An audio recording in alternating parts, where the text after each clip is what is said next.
नमस्कार। घड़ी में 5 बज चुके हैं। अब समय हो चुका है न्यूज और के खास कार्यक्रम नेशनल आवर का, और मैं हूं आपके साथ देवेंद्र कुशवाहा।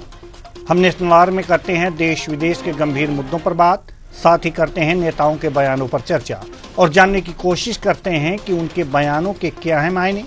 क्या नेता अपने बयानों से जनता को कराते हैं देश की सही स्थिति से अवगत, या फिर जनता को करते हैं मूर्ख बनाने की कोशिश? यही समझने और समझाने का करेंगे प्रयास अपने खास कार्यक्रम में। तो आइए शुरू करते हैं नेशनल और।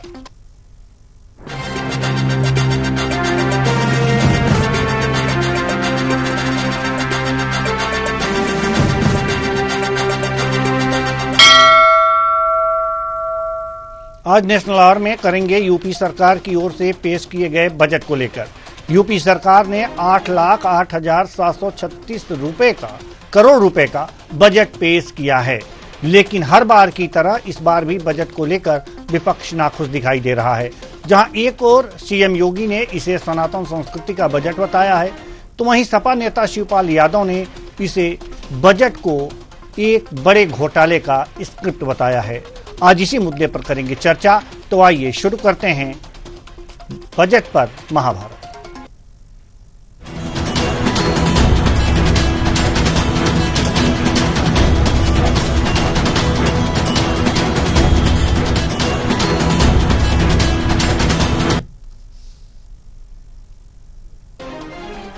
मुख्यमंत्री योगी आदित्यनाथ ने कहा कि यह बजट सनातन संस्कृति की सर्वे भवन्तु सुखिनः की अवधारणा के अनुरूप गरीब, अन्नदाता, किसान, युवा और महिला उत्थान को समर्पित है।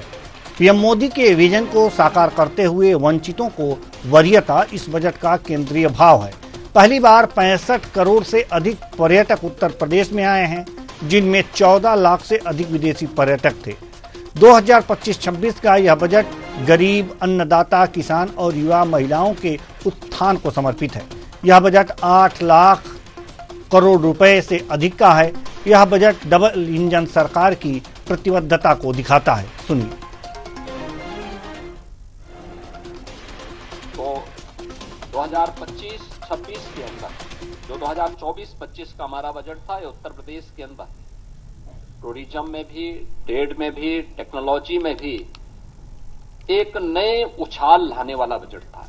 पहली बार 65 करोड़ से अधिक पर्यटक उत्तर प्रदेश के अंदर आए। 14 लाख से अधिक इसमें विदेशी पर्यटक भी थे।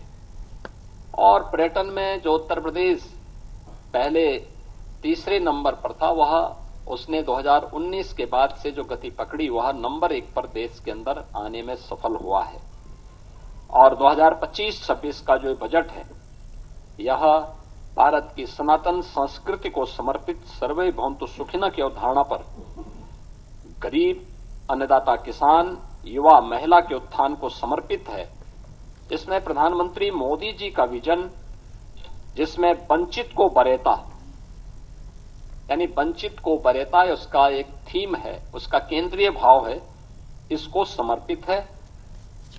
इस बजट का जो दायरा है, जो कि वित्त मंत्री जी ने अपने बजट भाषण में भी कहा कि 8,08,736 करोड़ रुपये से अधिक का यह बजट है, जो 2024-25 की तुलना में 9.8% अधिक है।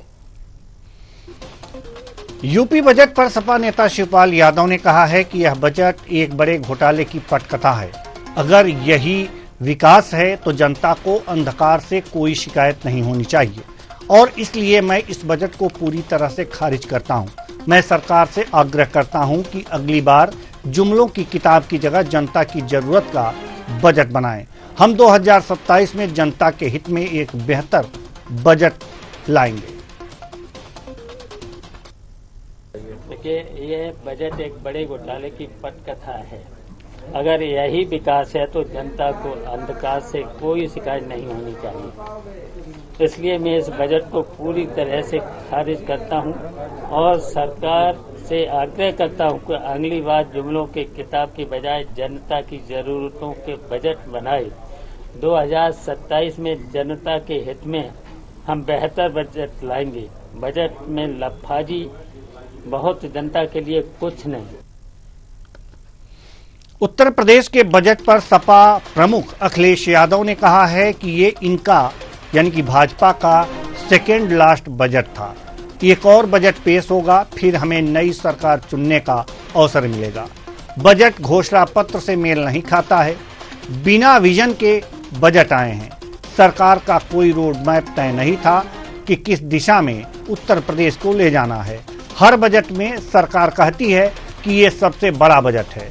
इसका कोई मायने नहीं है, क्योंकि हर बजट पिछले बजट से ज्यादा होगा।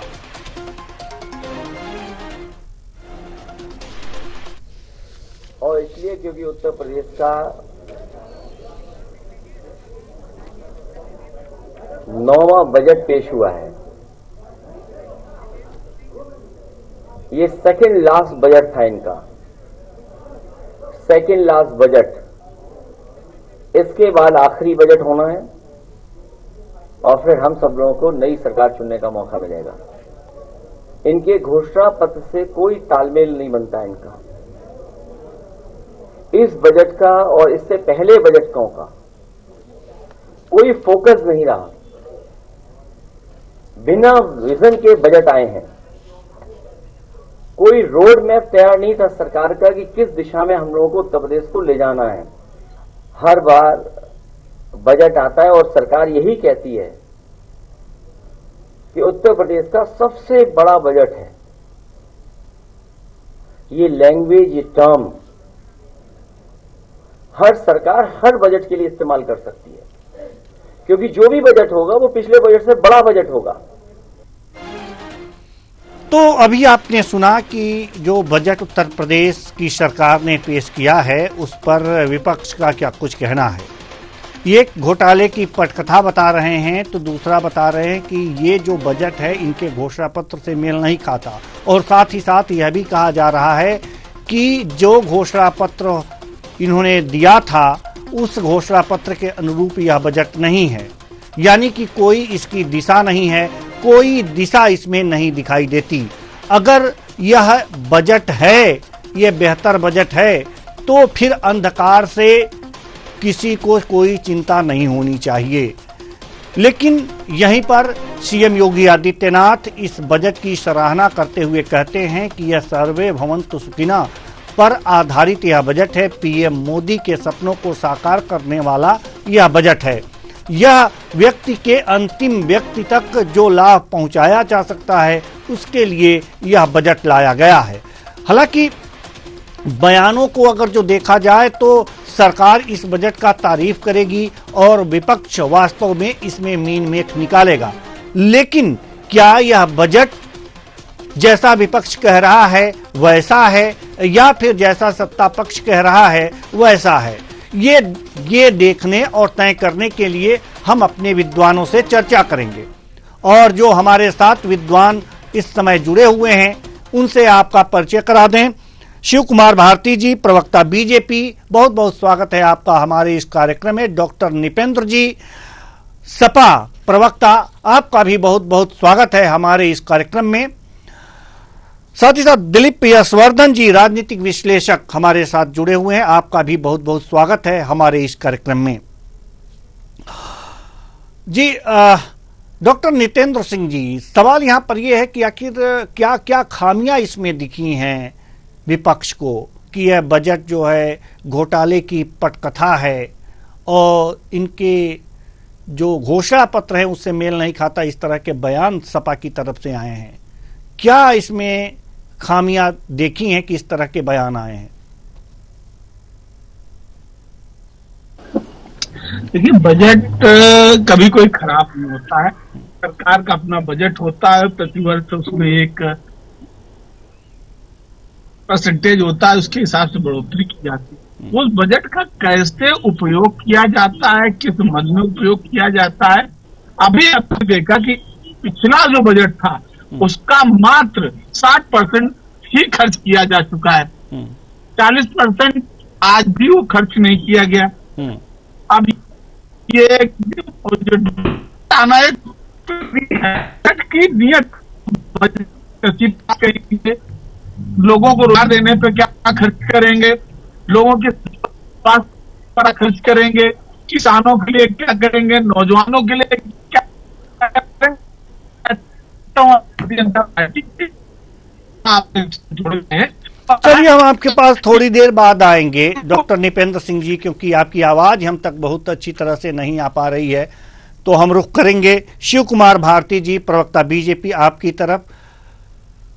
अच्छा बजट है ऐसा सत्ता पक्ष के लोग कह रहे हैं, मुख्यमंत्री योगी आदित्यनाथ जी ने भी कहा है, इसमें अच्छाई क्या है? अभी तो डॉक्टर नितेंद्र जी कह रहे थे कि जो पिछला बजट था उसमें करीब करीब 40% जो है वो उसमें खर्च ही नहीं कर पाए आप लोग, तो सबसे बड़ा बजट कहने का क्या मतलब है? बड़ा बजट लाइए, लेकिन जिस मद में जितना खर्च होना है होना भी चाहिए वो। जी शिव कुमार भारती जी, मेरी आवाज आप तक पहुंच रही है? चलिए, दिलीप यशवर्धन जी राजनीतिक विश्लेषक हमारे साथ हैं, हम आपके पास आना चाहते हैं। सवाल यह है कि जो बजट है, यह जो बजट आया है उत्तर प्रदेश का, क्या लगता है आपको कि यह किस प्रकार का बजट है? कुशवाहा जी, नॉर्मल बजट है तो हर बार होता है, हर बार जैसे बजट आता है जिस तरीके से बजट का लोकेशन आता है, बजट में नया क्या होता है? और बजट लाना ये सरकार की प्रक्रिया है, सालाना प्रक्रिया है। हर इस बार का अब तक का सबसे बड़ा बजट जो कहा जाता है, मैं इस बात को बिल्कुल भी समर्थन नहीं देता हूँ, क्योंकि बजट हर साल बढ़ के ही आ जाता है। बजट का साधारण सा मतलब होता है कि आपके इनकम और आपके खर्चों का एक एस्टिमेशन जो हर व्यक्ति अपने घर में भी करता है, महीने महीने करता है, सरकार उसको साल साल करती है और उसको प्रोजेक्ट करती है कि भाई सरकार के खजाने में पैसा इन इन मदों से इतना आने की उम्मीद है और इस पैसे को हम इन मदों में इस साल में खर्चा करेंगे, उसका ये एलोकेशन।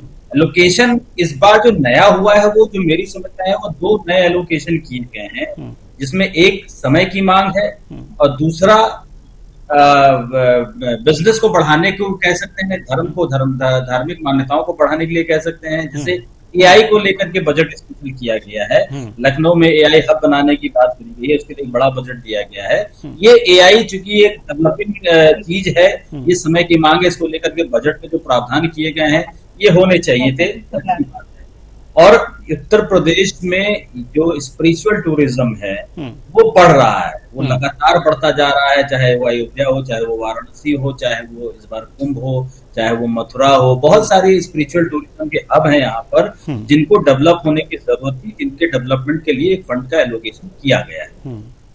स्पिरिचुअल डेवलपमेंट का मतलब धर्म की जागरूकता नहीं होगी। धर्म जागरूकता के साथ साथ जब लोग उत्तर प्रदेश में आएंगे तो ये इकोनॉमी के मद्देनजर भी बहुत फायदेमंद है।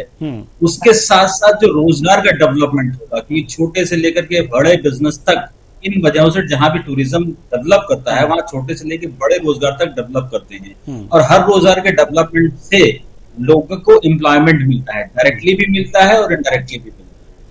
उसके बाद जो इंफ्रास्ट्रक्चर को लेकर के बजट में प्रावधान किए गए हैं वो भी एक रेगुलर फीचर है। फ्री स्कूटी महिलाओं को लेकर के, गैस सिलेंडर देने को लेकर के, बच्चियों को लेकर के, सारे जो मेडिकल कॉलेज बनाएंगे, सीटें बनाएंगे, ये सब रेगुलर चीजें हैं। तो रेगुलर चीजें सरकार का यही काम है। सरकार इसीलिए सत्ता में चुन करके भेजी जाती है कि भाई आप जनता से लिए हुए पैसे को, जनता से लिए हुए कर को किस तरीके से उनके कल्याण में लगाएंगे और इफेक्टिव तरीके से लगाएंगे, यही आपका काम है। वही काम सरकार हर साल करती है और हर पार्टी की सरकार बैठ करके करती है, इसमें नया क्या है?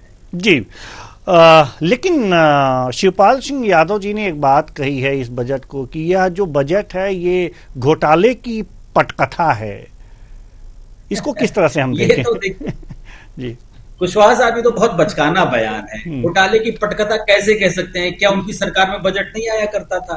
और ऐसी कौन सी सरकार है जिसके रिजीम में बजट नहीं आता? मैंने कहा ये तो एक सरकारी प्रक्रिया है जी। इस प्रक्रिया से हर किसी को गुजरना पड़ता है। आप अपने घर का भी बजट बनाते हैं, हर बिजनेसमैन अपना बजट बनाता है, सरकार पूरे देश को लेकर के बजट बनाती है। ये तो प्रक्रिया है, इसको घोटाले की पटकथा कहना ये कहां से तर्कसंगत है, मुझे समझ में नहीं आया। उन्होंने किस आधार पर कहा? जी यही पूछ लेते हैं हम, जो हमारे साथ डॉक्टर नितेंद्र सिंह जी हैं, इन्हीं से पूछते हैं कि आखिर सपा ने इस बजट को घोटाले की पटकथा कैसे कह दी है, ये जरा हम आपसे समझना चाहते हैं। जी निपेंद्र जी।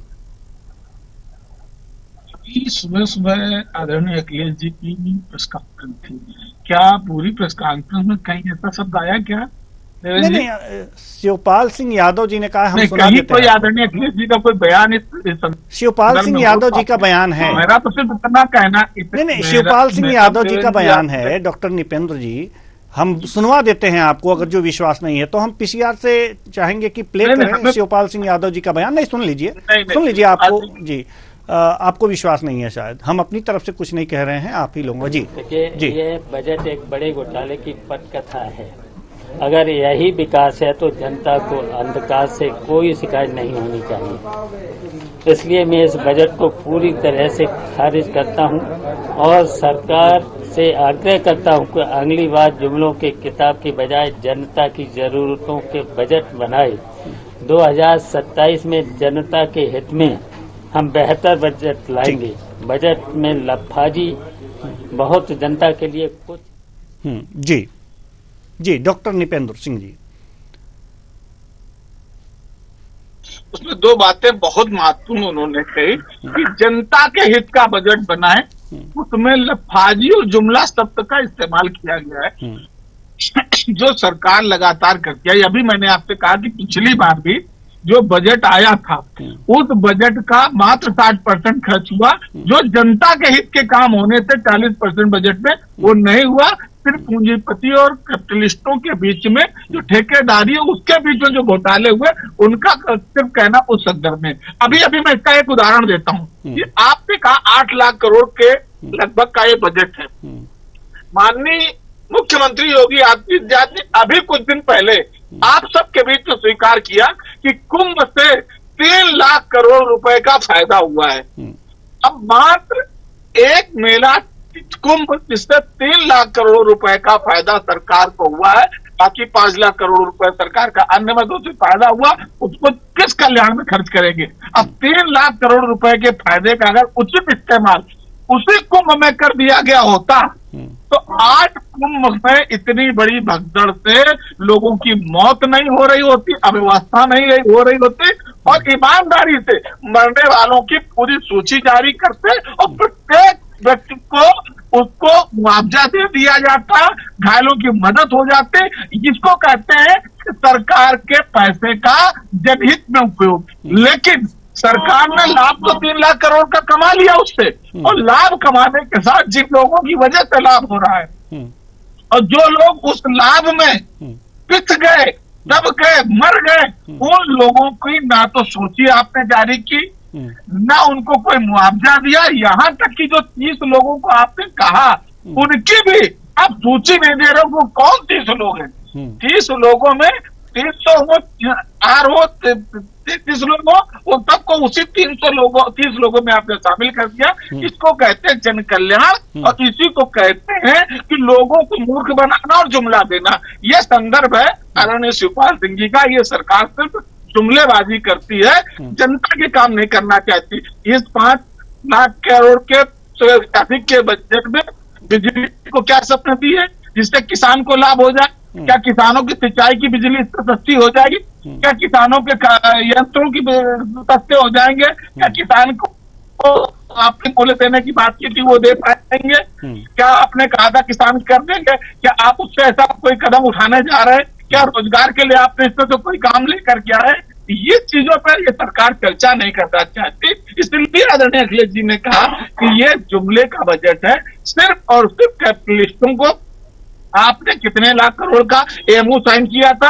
आप उस पोर्टल में चले जाए तो देवेंद्र जी आपको विश्वास नहीं होगा, पोर्टल वो बंद है जिसमें डिटेल थी कि कितने लोगों ने एमओ साइन किया, कितने लाख रुपए का। एक भी प्रोडक्ट और एक भी इंडस्ट्री उस एमओ से अभी कहीं चलती नहीं नजर आ रही है। ये है सरकार का चरित्र। सरकार सिर्फ प्रसिद्धि पाना चाहती है, सरकार प्रचार तो पाना चाहती है, और इस बजट का अधिकतर हिस्सा तो प्रचार में खर्च होता है। उस पर खैर आप लोग लाभान्वित होंगे, आपका चैनल लाभान्वित हो जाएगा, क्योंकि वो प्रचार में जो जाएगा तो सारे चैनल को जाएगा, मैं आपके चैनल को भी आ जाएगा बजट का लाभ। उसके लिए आपको एडवांस में बधाई। नहीं, जब आपकी सरकार होती थी ना, जब आपकी सरकार होती थी तब भी चैनलों को देती थी विज्ञापन। और बधाई है तो नहीं, जब आपकी सरकार होती थी उत्तर प्रदेश में तब भी पत्रकारों को विज्ञापन दिए जाते थे और अब भी वो तो जारी है। बिल्कुल दिए जाते हैं। हर चीज का रेशियो होता है, अनुपातिक रेशियो होता है जी।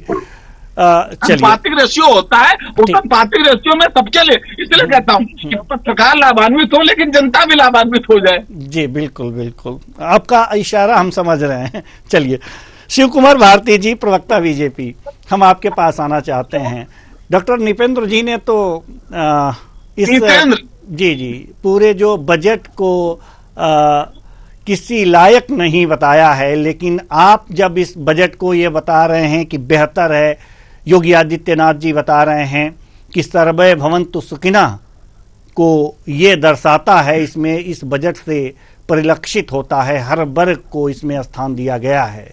क्या कहेंगे? और भी कुछ खास बता पाएंगे आप निपेंद्र जी को? भारतीय जनता पार्टी की केंद्र में सरकार या राज्य जी केंद्र में सरकार हो या राज्य में सरकार हो जी, भारतीय जनता पार्टी के किसी भी प्रदेश के मुख्यमंत्री का या देश के प्रधानमंत्री का पहला टारगेट है कि पंक्ति के अंतिम में जो व्यक्ति खड़ा है उसकी चिंता करना, उसमें चाहे किसान हो, युवा हो, महिला हो। और जिस तरह से आज प्रदेश का वातावरण है, इनको चूंकि विश्वास होगा नहीं, चूंकि इन्होंने 16-17 में जो बजट पेश किया था वो 3 लाख कुछ करोड़ का था, वो आज बढ़ के 8 लाख करोड़ का हो गया, तो इनको उस पर विश्वास नहीं होगा। क्योंकि पहले जो निवेश करने लोग आते थे वो निवेश करने ये अब कह रहे हैं कि कितनी इंडस्ट्री लगी, कितनी नहीं लगी। आज देश की जीडीपी में उत्तर प्रदेश का स्थान दूसरे नंबर पर है। ये कोई आंकड़ा या कोई छुपाने वाली बात नहीं है। महाराष्ट्र के बाद उत्तर प्रदेश दूसरे नंबर पर जिसका जीडीपी में हिस्सेदारी है। आप देखिए, इतना बड़ा बजट पेश किया है, प्रत्येक वर्ग को उत्तर प्रदेश की सरकार ने छुआ है, प्रत्येक वर्ग को लाभान्वित करने का काम किया, रोजगार की बात की है। लेकिन जिस तरह से शिवपाल जी ने कहा घोटालों का बजट, तो आप ये देखिए कि ये समाजवादी पार्टी घोटाले का बजट का आरोप लगाती है, लेकिन एक भी आरोप सिद्ध नहीं कर पाती है। ये सिर्फ जो है, अभी निधन जी कुंभ को लेकर बात कर रहे थे, इनको कुंभ से लेकर और सारी चीजों पर इनको जिज्ञासा है। मरे हुए लोगों पर ये राजनीति, मृत लोगों पर राजनीति करते हैं। लेकिन आज प्रदेश का बजट हुआ, शिवपाल जी का कितना हल्का बयान है। यह एक राजनीतिक व्यक्ति को इस तरह का बयान शोभा नहीं देता।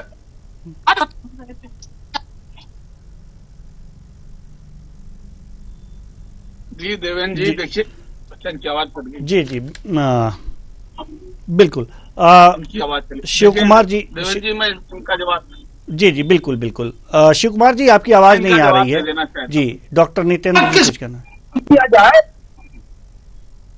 जी। देवेंद्र जी, मैं इनका जवाब मुझे लगता है विपक्ष को मर्यादा में करनी चाहिए जी। देखिए, शिव कुमार जी बहुत ही व्याकुल हो गए इस बात को सुन करके। मैंने क्या कहा है कि लाशों पे राजनीति होने लगी। अरे लाशों पे राजनीति भैया भारतीय जनता पार्टी करती है, और देवेंद्र जी गवाह है इस बात के कि हम लोग जब से कुंभ की चर्चा 1 साल पहले से शुरू हुई थी, तब से हर डिबेट में भारतीय जनता पार्टी के प्रवक्ताओं का को भाजन बनते थे कि 2013 में भगदड़ हो गई थी, इतने लोगों की मृत्यु हो गई थी इलाहाबाद के रेलवे स्टेशन पर, ये बेधर्मियों की सरकार थी। अब आज मैं पूछना चाहता हूँ, ये सधर्मियों की सरकार है, मानकों की सरकार है, योगी की सरकार है। अब इस योगी की सरकार में कई बार, एक बार नहीं कई बार कुंभ में आग लगी, कई बार भगदड़ हुई, और रही बात रेलवे प्लेटफॉर्म बदलने से जो घटना समाजवादी सरकार में हुई थी, वो भी हो गई इस सरकार में। और क्या किसी जिम्मेदार व्यक्ति ने जिम्मेदारी ली है? क्या किसी ने इस्तीफा दिया है? क्या हमारी सरकार में उस समय के महिला प्रभारी ने जिस समय घटना हुई थी तत्काल जिम्मेदारी लेते हुए पद से इस्तीफा दे दिया था? क्या इस समय के महिला प्रभारी ने इस्तीफा दिया? क्या रेल मंत्री ने दिल्ली में इस्तीफा दे दिया? क्या इसलिए, और जो घटना हुई थी सबको मुआवजे मिले थे, उनके बाकायदा नाम की सूची जारी हुई थी, और उनकी डेड बॉडी को घर पहुंचाया गया था, और उनके परिवार को आर्थिक सहायता दी गई थी। मैं पूछना चाहता हूं, बड़ी जिम्मेदारी से शिव कुमार जी बताएं कि 30 लोगों के आपने कहे, मैंने मान लिया सरकारी आंकड़ा 30 लोग, देवेंद्र जी भी इस बात को नहीं मानेंगे कि 30 लोगों की मौत हुई है। मौत की संख्या बहुत ज्यादा है, लेकिन सरकारी आंकड़े 30 के आपने एक बार बोल दिए तो 30 मान लेता हूं। क्या उन 30 लोगों की सूची आपके पास है? क्या 30 लोगों की डेड बॉडी उनके घर गई है? क्या 30 लोगों के नाम पते आप बता पाओगे? क्या उनमें से कोई आर्थिक मदद की गई है? और आप कहते हैं कि हम लाखों की राजनीति करते हैं। अरे हम जनता की राजनीति करते हैं। हम तो ये चाहते हैं कि जो लोग पीड़ित हैं, जो उससे परेशान है, जिनके परिवार तबाह हो गए, क्या उनकी आपने कोई आर्थिक मदद की? क्या हमारा काम है, हम विपक्ष में हम जनता की आवाज को उठाएं। हम जनता की तरफ से पूछ रहे हैं, जनता की आवाज बन के पूछ रहे हैं कि माननीय योगी आदित्यनाथ जी मुख्यमंत्री, उन 30 लोगों के नाम बता दो और उनको क्या आप आर्थिक मदद दे रहे हो, ये तो जरा बता दो। उनके परिवार को आपने क्या सहायता दी? इस पर भारतीय जनता पार्टी के प्रवक्ताओं के मुंह पर ताला पड़ जाता है। और आप आज बजट की बात कर रहे हो, आप कह रहे हो सर्वे भवन तो सुखना की आपने बात की, आपने कहा सबका साथ। मैं पूछ रहा हूँ, अभी 2 दिन पहले आपने भाषा पर एक सवाल किया, भाषा में अंग्रेजी की आपने वकालत की, लेकिन प्योर भारतीय भाषा उर्दू मुसलमानों की जुबान नहीं है, उर्दू अरब की भाषा नहीं है, उर्दू फ्रांस की भाषा नहीं है, उर्दू प्योर भारत की भाषा है, जो यहाँ तक कि कुरान अरबी में लिखी है। प्योर भारत की भाषा, भारत के बड़े बड़े महाकवि पंडित राहुल संस्कृतायन जैसे लोग की उर्दू में पढ़ाई हुई है। तो उर्दू को कहा गया कि भारत की भाषा को भी अगर ब्रज को मानते हो, अवधी को मानते हो, भोजपुरी को मानते हो, बुंदेली को मानते हो, तो उर्दू को भी भारतीय भाषा का दर्जा मिलता, उर्दू को भी शामिल कर लिया जाए तो क्या दिक्कत थी? और आपका तो सर्वे भवन तो सुखना, अरे तुम्हारा सर्वे भवन तो सुखना तो उसी समय फेल हो गया जब आपने उर्दू को का नाम आता ही इतनी तेज योगी आदित्यनाथ जी भड़क गए। मैं दावा करता हूँ कि आप अच्छा संस्कृत को क्यों नहीं शामिल कर लेते हो? संस्कृत तो शामिल कर लो। और योगी आदित्यनाथ जी, आप संस्कृत में जरा 15 मिनट का भाषण विधानसभा में दे के दिखाओ, क्योंकि मुख्यमंत्री जी ना तो संस्कृत जानते हैं, न हिंदी जानते हैं, न अंग्रेजी जानते हैं। और ये बात तो शिव कुमार भारती भी जानते हैं कि आज तक वो शिक्षा चिकित्सा नहीं बोल पाए। वो शिक्षा ही बोल दें एक बार, हमेशा शिक्षा बोलते हैं। शिक्षा कौन शब्द है देवेंद्र भाई? चलिए पूछा जरा शिक्षा। चलिए दिलीप यशवर्धन जी के पास चलते हैं। शिक्षा नहीं बोल पाया जो व्यक्ति, वो शिक्षा पे क्या बात करेगा? चलिए, और सबसे बड़ी तो फ्रॉड की शुरुआत मुख्यमंत्री के नाम से। आप इस तरह से हर व्यक्ति की बातचीत करने का तरीका होता है, शब्दों को बोलने का तरीका होता है। हम जगह जगह पे 3 कोस पे पानी बदले, 6 कोस पे पानी, ये इसी देश की स्थिति है कि पल पल में हमारी भाषा बदल जाती है। शब्दों को आप किसी के एक्सेंट का मजाक उड़ाने का अगर प्रयास कर रहे हैं तो आपके भी नेता क्या बोलते हैं कोई कुछ समझ पाता है क्या? इस तरह की अगर किसी पर आप कटाक्ष कर रहे हैं तो जवाब लो। विनीता जी आप मेरी सुनेंगे, आप ही को समझ, आप भी डिबेट में नहीं बैठे, मैं भी डिबेट में बैठा हूँ। चलिए ठीक है, हाँ बोलो एक सेंटेंस। आप जिस तरह पूरा समय ठीक है। दिलीप यशवर्धन जी, हम आपके पास आना चाहते हैं। जी दिलीप यशवर्धन जी, सवाल यहाँ पर बजट का है। जो भी बजट पेश किया गया है, क्या महिला और शिक्षा, जो बहुत ही महत्वपूर्ण बिंदु हैं, महिला सुरक्षा और शिक्षा, क्या ये पर्याप्त है या कुछ और भी होने चाहिए थे? जल्दी से सर। महिला सुरक्षा बजट के एलोकेशन से नहीं होती है कुशवाहा साहब। महिला सुरक्षा की अगर बात करेंगे तो वो लॉ एंड ऑर्डर का सब्जेक्ट है, और लॉ एंड ऑर्डर को आप किस तरीके से मजबूत करते हैं वो खाली आपके बजट एलोकेशन पे डिपेंड नहीं करता है जी। रही बात शिक्षा को लेकर के, तो शिक्षा को लेकर के तो मैं ये कहूंगा कि जितना ज्यादा बजट अलॉट कर दिया जाए उतना ही कम है, कि शिक्षा ही किसी भी देश के डेवलपमेंट की रीढ़ की हड्डी है, और रीढ़ की हड्डी जितनी ज्यादा मजबूत होगी वो प्रदेश, वो देश उतना ही तरक्की के रास्ते पर आगे बढ़ पाएगा। शिक्षा को लेकर के जो स्कूटी देने की बात कही जाती है, जो टैबलेट देने की बात कही जाती है, जो लैपटॉप देने की बात कही जाती है, मैं उसको शिक्षा में योगदान नहीं मानता हूँ।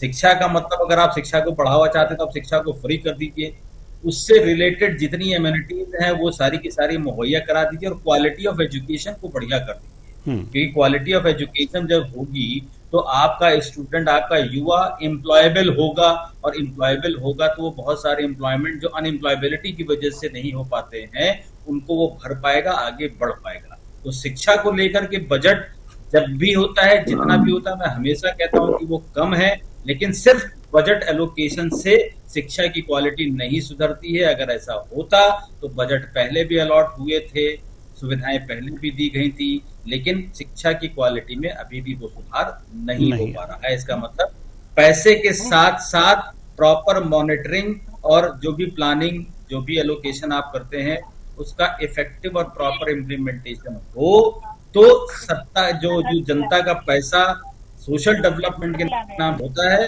वो सोशल डेवलपमेंट एक्चुअली में आपको जनता के वित्त में नजर आएगा। जी बिल्कुल। अब चूंकि समय नहीं है, नहीं तो इस चर्चा को और आगे बढ़ाते। बहुत बहुत धन्यवाद सभी मेहमानों का, आप आए और अपने अपने विचार साझा किए। तो बजट पर एक तरह से महाभारत हो रही है। उत्तर प्रदेश का बजट आया, 8 लाख करोड़ से अधिक का यह बजट सबसे बड़ा बजट कहा गया। लेकिन सवाल यह है कि विपक्ष अभी भी इस बजट से नाखुश है, उसे कुछ कमियां नजर आती हैं।